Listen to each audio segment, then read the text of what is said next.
प्रभु के नाम पर मैं आपको प्रणाम करता हूँ। मेरा नाम पास्टर सांगुक चो है। मैं यहाँ आपको यह बताने के लिए हूँ कि बाइबल में सुसमाचार के बारे में क्या कहा गया है। मैं आपको बताना चाहता हूँ कि बाइबल में सुसमाचार को क्या कहा जाता है। परमेश्वर की महान कृपा के कारण मैं कई देशों में सुसमाचार का प्रचार कर रहा हूँ।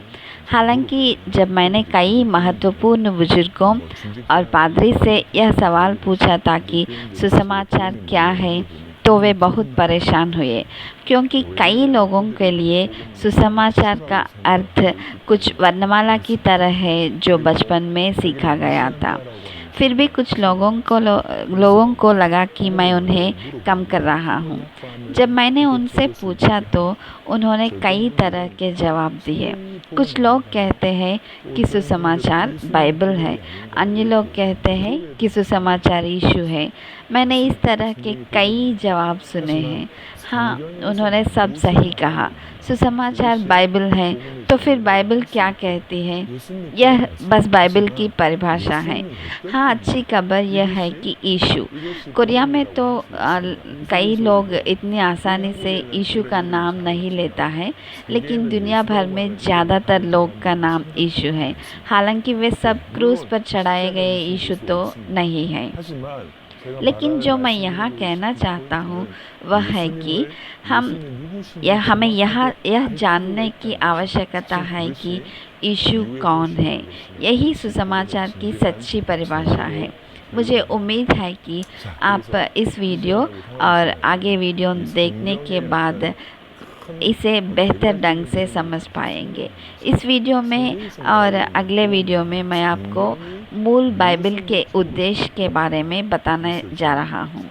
आइए इन सवालों के बारे में संक्षेप में जानें कि सुसमाचार के बारे में बाइबल क्या कहती है। बाइबल क्यों लिखी गई? 1600 से अधिक वर्षों के लिए बाइबल 40 लोगों द्वारा लिखी गई थी। बाइबल पूरा मसीह को संबोधित करते हुए मसीह के बारे में लिखा हुआ है। पूरे बाइबल यीशु के बारे में कहते हैं।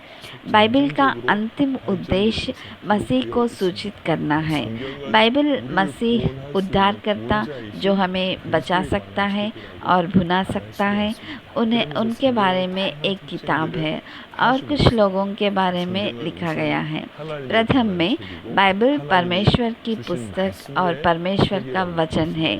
अगर हम बाइबल की शुरुआत और अंत को देखें तो हम देख सकते हैं कि दुनिया कैसे बनी और यह कैसे खत्म होगी और इंसान को इससे कैसे बचाया जा सकता है। हम बाइबल में मानवता का निर्माण, संरक्षण, पतन और क्षमा को देख सकते हैं। बाइबल को जानने के और भी कई तरीके हैं, लेकिन आइए बाइबल के बारे में जो कुछ बताया गया है उसे देखें। वास्तव में ये सबसे महत्वपूर्ण ग्रंथ है। इनमें से एक 2 तिमुथियुस 3:15 है और बालकपन से पवित्र शास्त्र तेरा जाना हुआ है, जो तुझे मसीह पर विश्वास करने से उद्धार प्राप्त करने के लिए बुद्धिमान बना सकता है। बाइबल हमें यीशु मसीह पर विश्वास करने से बचना सिखाती है। बाइबल हमें उद्धार के मार्ग पर ले जाती है। हम केवल बाइबल के माध्यम से यीशु मसीह में विश्वास रखने के माध्यम से बचाया जा सकता है। यदि आप वचन 16 को देखते हैं तो सभी शास्त्र परमेश्वर द्वारा लिखे गए थे। फिर भी कई जगहों पर ऐसा ही है। 2 पत्रस 1:21 क्योंकि कोई भी भविष्यवाणी मनुष्य की इच्छा से कभी नहीं हुई, पर भक्तजन पवित्र आत्मा के द्वारा उभारे जाकर परमेश्वर की ओर से बोलते थे। बाइबल एक किताब है जिसे परमेश्वर द्वारा प्रभावित लिखा गया है। है और दूसरे शब्दों में परमेश्वर द्वारा लिखा गया है। मानव लेखकों के माध्यम से परमेश्वर ने अपने वचन लिखा है। यह बहुत महत्वपूर्ण है क्योंकि हम सच्ची मुक्ति बाइबल के माध्यम से प्राप्त कर सकते हैं। 1 पत्रस 1:23 के अनुसार, क्योंकि तुमने नाशवान नहीं पर अविनाशी बीज से परमेश्वर के जीवते और सदा ठहरने वाले वचन के द्वारा नया जन्म पाया है।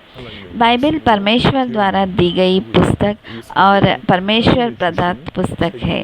बाइबल यह स्पष्ट करती है कि उद्धार केवल परमेश्वर द्वारा और परमेश्वर प्रदत्त पुस्तक के माध्यम से है।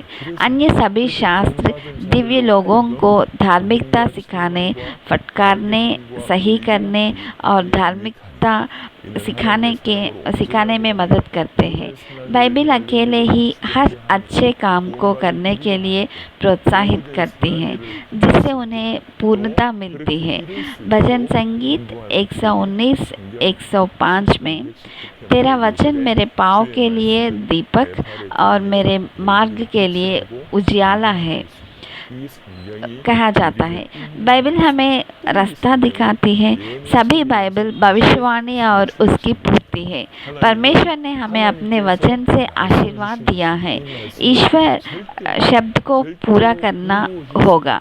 मत्ती 5:18 में, लोप करने नहीं परंतु पूरा करने आया हूँ, क्योंकि मैं तुमसे सच कहता हूँ कि जब तक आकाश और पृथ्वी टल न जाए तब तक व्यवस्था से एक मात्रा या बिंदु भी बिना पूरा हुए नहीं टलेगा। इस आयता में से हम पाते हैं कि केवल परमेश्वर की आत्मा ने बाइबल की सभी पुस्तकों को संकलित किया है। परमेश्वर की आत्मा उसे आज्ञा देती है और परमेश्वर की आत्मा उसे पूरी करती है। हम बाइबल की सभी विशेषताओं की व्याख्या नहीं कर सकते हैं। परमेश्वर का वचन जीवित और मजबूत है। इब्रानियों 4:12 के अनुसार बाइबल में कई विशेषताएं हैं। परमेश्वर ने हमें कई चमत्कारों, शक्तियों के बदले में बाइबल दी है, जिसका अर्थ है कि बाइबल हमारे लिए पर्याप्त है। यह एक तरह का आश्चर्य है। भविष्यवाणी और जुबान में बोलने के बारे में बहुत अलग विचार है।